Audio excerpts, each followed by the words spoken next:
कल्पनाज cooking कॉर्नरमध्ये आपलं सर्वांचं खूप खूप स्वागत. आज मी बनवणार आहे सर्वांच्या आवडीची मँगो फ्रुटी. मँगो फ्रुटी कसं करायचं ते बघूया. मँगो फ्रुटी बनवण्यासाठी मी ते पिकलेला आंबा आणि कच्ची कैरी घेतली आहे. दोन्ही धुवून घ्यायचं आहे.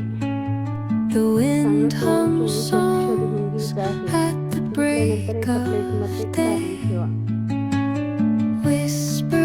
आता आपल्याला पिकलेला आंबा काढून घ्यायचा आहे.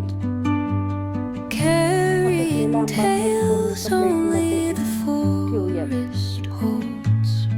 ठेवल्यानंतर आपल्याला साल काढून घ्यायची आहे.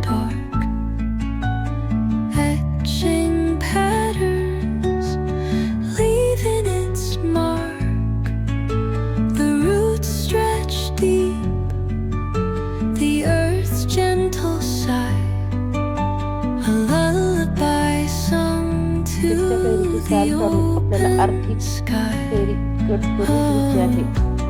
कैरी कट करून बाउलमध्ये काढून कैरी कट केल्यानंतर आपल्याला आंब्याचा गर काढून घ्यायचा आहे. आंबा मस्त पिकलेला आहे. त्याचा गर छान आहे. फ्रुटी बनवायला खूप सोपी आहे. कमी वेळ आणि मार्केटमध्ये दुकानामध्ये प्रिझर्वेटिव्ह वापरलेले असतात. आता आपण ताजी फ्रेश बनवूया. हे दोन्ही आंबे चिरून झालेले आहेत. आता हे व्यवस्थित मिक्स करून घ्यायचं आहे आणि मिक्सरच्या भांड्यात घालून घ्यायचं आहे आणि त्याच्यात चवीनुसार साखर घालायची आहे. मिश्रण मिक्सरमधून एकदम बारीक वाटून घ्यायचं आहे. तयार झालेली आहे. गॅसवर कढई ठेवून घ्यायची आहे. आपल्याला पाणी घालून मिक्स करून घ्यायचं आहे. सर्व गाठी वगैरे झाल्यानंतर आपल्याला गॅसवर 5 मिनिटं शिजवून घ्यायचं आहे.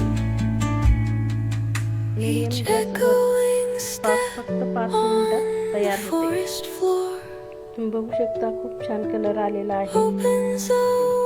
फ्रुटी आपली शिजलेली आहे. 2 ते 3 मिनिटं आणखी शिजवून गॅस बंद करून घ्यायचा आहे. फ्रुटी तयार झालेली आहे. आता गॅस बंद करून घ्यायचा आहे.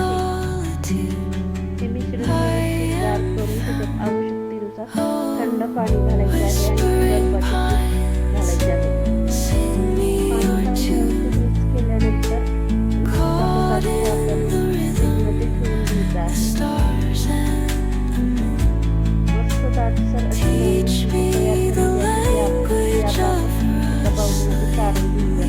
काढल्यानंतर त्याच्यामध्ये आपल्याला घालायचं आहे.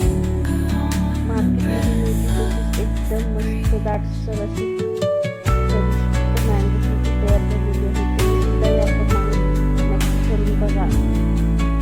आवडल्यास लाईक शेअर सबस्क्राईब करायला विसरू नका. तुम्ही सुद्धा या उन्हाळ्यामध्ये घरामध्ये बनवून टेस्ट करून बघा. तुम्ही सुद्धा या उन्हाळ्यामध्ये याप्रमाणे बनवून बघा. आवडल्यास लाईक शेअर सबस्क्राईब नक्की करा. पुन्हा भेटू अशाच एका नवीन रेसिपी सोबत.